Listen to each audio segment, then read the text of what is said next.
Hello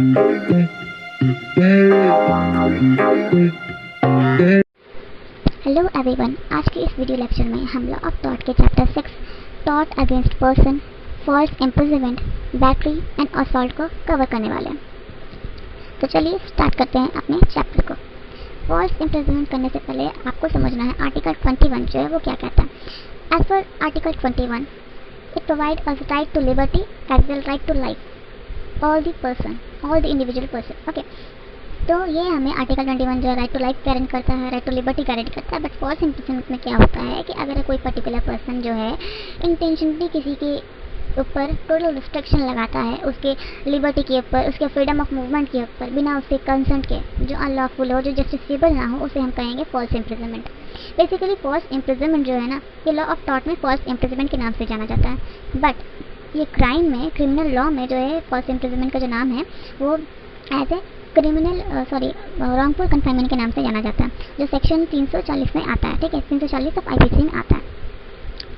तो यहाँ पे जो है, जब कोई इंसान, हम कह सकते हैं कि जब कोई इंसान किसी दूसरे इंसान को बिना उसके कंसेंट के इंटेंशनली उसको रॉन्गफुल कंफाइनमेंट करता है, उसका टोटली रिस्ट्रिक्शन करता है, उसका लिबर्टी को छीनता है, उसके फ्रीडम ऑफ मूवमेंट को छीनता है, तो उसे हम कह सकते हैं फॉल्स इम्प्रिजनमेंट। जहाँ पे जो विक्टिम है उससे कोई बेचारा का कोई कसूर नहीं होता, फिर भी आप उसको रॉन्गफुली डिटेन कर रहे हो, उसे रॉन्गफुली उसका इम्प्रिजनमेंट कर रहे हो, तो उसे हम कहेंगे फॉल्स इम्प्रिजनमेंट। फॉर एग्जांपल, अगर कोई पुलिस ऑफिसर है, किसी एक पर्टिकुलर पर्सन को अरेस्ट करके लेकर जाता है, डिटेन करके लेकर जाता है, उस बेचारे पर्टिकुलर पर्सन का कोई कसूर नहीं है, देन ऑल्सो उस पर्टिकुलर पर्सन को लेकर जाता है, कैद करके रखता है। अब पर्टिकुलर पर्सन किसी को भी अगर पुलिस लेके जाता है ना, तो उस बॉडी को 24 आवर्स के अंदर अंदर कोर्ट में पेश करना पड़ता है। अगर ऐसे में पुलिस पेश ना करे उस बॉडी को, तो पुलिस के ऊपर भी कार्रवाई की जा सकती है। तो वहीं पे है कि अगर कोई ऐसा पर्टिकुलर इंसान को आप फॉल्स इम्प्रिजनमेंट दे रहे हो, बिना उसके किसी कसूर के, उसके बिना कंसेंट के, उसके फ्रीडम ऑफ लिबर्टी को आप छीन रहे हो, फ्रीडम ऑफ मूवमेंट को आप छीन रहे हो, तो ऐसे में जो है वो फॉल्स इम्प्रिजनमेंट कहलाएगा। और जो ये फॉल्स इम्प्रिजनमेंट है बहुत सिविल और क्रिमिनल रॉन्ग होता है। ठीक है, अब हम कहते हैं कि फॉल्स इम्प्रिजनमेंट, बेसिकली लोग क्या सोचते हैं कि फॉल्स इम्प्रिजनमेंट यानी किसी को 4 दीवारी के अंदर कैद कर देना। नहीं, फॉल्स इम्प्रिजनमेंट जो है वो 4 दीवारी के अंदर कैद करना तो हो सकता है, बट किसी को अगर आप स्ट्रीट में या कोई रोड में निकला है, कोई रोड में चल रहा है और आप सामने से आके उसको सब तरफ से घेर लेते हो, उससे कहीं जाने नहीं देते हो, तो ये भी एक जो है फॉल्स इम्प्रिजनमेंट कैटेगरी में आता है। ठीक है, फिर मान लो एक और एग्जाम्पल लेते हैं, जैसे कि कोई मोटर बाइक में बैठा हुआ है और आप मोटर बाइक रोक ही नहीं रहे हैं और उससे मोटर बाइक से उतरने ही नहीं दे रहे, तो ये भी एक फॉल्स इम्प्रिजनमेंट में आया। एक और एग्जांपल, अगर मान लो कोई पर्टिकुलर इंसान है, अपने घर से नहीं निकल रहा है, डर और भय के चक्कर में आप उसके अंदर इतना डर या भय पैदा कर दिए हो कि वो बेचारा अपने घर से ही नहीं निकल रहा है, आपके डर और भय के चक्कर में, तो ये भी एक फॉल्स इम्प्रिजनमेंट की कैटेगरी में ही आएगा। तो ज़रूरी नहीं है कि फॉल्स इम्प्रिजनमेंट जो है आप 4 दीवारी में ही रहकर करो। फॉल्स इम्प्रिजनमेंट कहीं भी किया जा सकता है, जैसे कि बीचों बीच सड़क में, किसी को मोटर व्हीकल में आप फॉल्स इम्प्रिजनमेंट कर रहे हो, किसी के खुद के घर में आप फॉल्स इम्प्रिजनमेंट कर सकते हो। तो यही थी फॉल्स इम्प्रिजनमेंट क्या होता है इसके बारे में। उसके बाद हम बात करते हैं एसेंशियल्स क्या होते हैं फॉल्स इम्प्रिजनमेंट के। यहाँ पे कुछ एसेंशियल दिए गए हैं फॉल्स इम्प्रिजनमेंट का, जैसे कि there should be a total restriction on liberty of a person. किसी की लिबर्टी के ऊपर टोटली आप रिस्ट्रेंट कर दोगे, टोटली आप उसका लिबर्टी को रिस्ट्रिक्ट कर दे रहे हो, उसे कहीं मूव ऑन नहीं होने जा रहे हो, कहीं जाने नहीं दे रहे हो, तो वो एक एसेंशियल होते हैं फॉल्स इम्प्रिजनमेंट के। दूसरा, it should be without any lawful justification. वो जो कुछ भी आप कार्य कर रहे हो वो लॉफुल ही ना, वो अनलॉफुल हो, जो जस्टिफिएबल ना हो लॉ से। अगर ये 2 एसेंशियल्स होते हैं तो वो फॉल्स इम्प्रिजनमेंट की कैटेगरी में आ जाएंगे। तो रेमेडीज क्या होते हैं फॉल्स इम्प्रिजनमेंट के। एक्शन फॉर डैमेजेस, अगर कोई इंसान को रॉन्गफुल कंफाइन किया गया हो, उसका फॉल्स इम्प्रिजनमेंट किया गया हो और वो पर्टिकुलर पर्सन जो है उस इंसान के अगेंस्ट केस कर सकता है जिसने उसका रॉन्गफुल इम्प्रिजनमेंट किया है, और वो अपने डैमेजेस को भी क्लेम कर सकता है। और सेल्फ डिफेंस, अगर कोई इंसान जो है खुद का सेल्फ हेल्प कर सकता है, माने कि मान लो किसी इंसान का रॉन्गफुली इम्प्रिजनमेंट किया गया बिना उसके कंसेंट के, तो ऐसे में जो है वो पर्टिकुलर इंसान का सेल्फ डिफेंस में उस पर्टिकुलर इंसान को अगेंस्ट डिफेंस भी ले सकता है, तो ये सेल्फ हेल्प होता है। और रिट ऑफ हैबियस कॉर्पस, जब भी किसी हैबियस कॉर्पस का मतलब ये होता है कि to have the body of, तो जब भी किसी पर्टिकुलर पर्सन को डिटेन किया जाता है तब उस पर्टिकुलर पर्सन को कोर्ट में लेके आया जाता है। तो जब भी कोई पर्टिकुलर पर्सन डिटेन हो रहा है तो एक रिट इशू होता है हेबियस कॉर्पस का, जिसमें उस पर्सन को कोर्ट में लेके आया जाता है, जिसमें कोर्ट ये देखती है कि वेदर उस पर्टिकुलर पर्सन को लॉफुली कन्फाइन किया गया है, उसे लॉफुली डिटेन किया गया है या नहीं। अगर ऐसा पता चला कोर्ट को कि उस पर्टिकुलर पर्सन का जो है अनलॉफुली उसे डिटेन करके रखा गया है, तो कोर्ट तभी ये ऑर्डर पास कर देगी कि उसे छोड़ देने के लिए। और अगर फिर भी ऐसा उसे रॉन्गफुली कन्फाइन करके रखा जाता है पुलिस ऑफिसर के जरिए, तो पुलिस ऑफिसर जो है उसके ऊपर भी जो है केस हो सकता है। यही थे कुछ रेमेडीज फॉल्स इम्प्रिजनमेंट के। यहाँ पे आप ऐसे ये देख भी सकते हो, ये इमेज जैसे एक पर्टिकुलर पर्सन को जो है फॉल्स इम्प्रिजनमेंट करके रखा गया। और उसके बाद जो है बैटरी क्या होता है?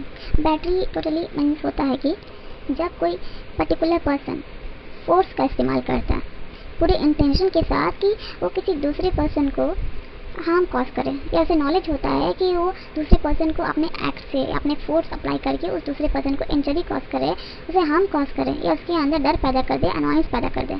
तो इस सिचुएशन में फिर भी वो इंसान जो है वो फोर्स अप्लाई करता है उस दूसरे पर्सन के ऊपर बिना उसके कंसर्न के, जो अनलॉफुली होता है और जो जस्टिसेबल नहीं होता है, तो उसे हम कहेंगे बैटरी। बैटरी का वैसे एक अनदर टर्म भी होता है क्रिमिनल लॉ में, जिसे हम क्रिमिनल फोर्स कहते हैं, जो अंडर सेक्शन 350 में आता है, ठीक है, आईपीसी के। तो हम कह सकते हैं जो बैटरी है ना वो बहुत क्रिमिनल और सिविल रॉन्ग होता है। यहाँ पे आप देख सकते हो ये एक पर्टिकुलर पर्सन इस पर्सन को जो है मार रहा है, उसके ऊपर फोर्स अप्लाई कर रहा है। तो जब कोई इंसान किसी दूसरे इंसान के ऊपर फोर्स अप्लाई करे, ठीक है, इंटेंशन के साथ, नॉलेज के साथ कि उसकी फोर्स अप्लाई करने से उस पर्टिकुलर पर्सन को इंजरी कॉज हो सकता है, उसके अंदर डर पैदा हो सकता है, उसे वो अनॉय कर सकता है, फिर भी उसके ऊपर वो फोर्स अप्लाई करे, उसे मारे, तो ऐसे में जो है वो बैटरी कहलाएगा। और ये एक क्रिमिनल फोर्स भी कह सकते हैं, ये ऑफेंस भी है अंडर आईपीसी, ठीक है, सेक्शन 350 में, ठीक है। अब हम बात करते हैं कि एसेंशियल्स क्या होते हैं बैटरी के। तो use of a force intentionally, किसी इंसान जो वो फोर्स जो है अप्लाई कर रहा है वो इंटेंशन के साथ अप्लाई कर रहा हो।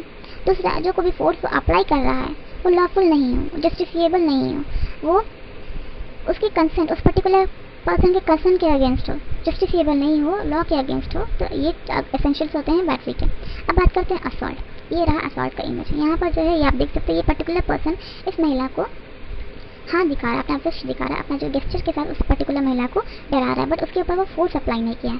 बैटरी और असॉल्ट में यही डिफरेंस होता है कि बैटरी में हम फोर्स का अप्लाई पूरी तरीके से कर देते हैं, बट असॉल्ट में क्या होता है कि हम फोर्स का अप्लाई नहीं करते, हम जेस्चर दिखाते हैं या कोई ऐसी पर्टिकुलर प्रिपरेशन करते हैं जिससे कि सामने वाले के मन में डर पैदा हो जाए। तो बेसिकली कहने का बात यही है कि असॉल्ट में जब हम कह सकते हैं कि जब कोई पर्सन किसी विक्टिम को थ्रेट करता है to commit a wrong act, है ना, attempting to commit a wrong act, जिससे कि उस पर्टिकुलर पर्सन के ऊपर डर पैदा हो जाए।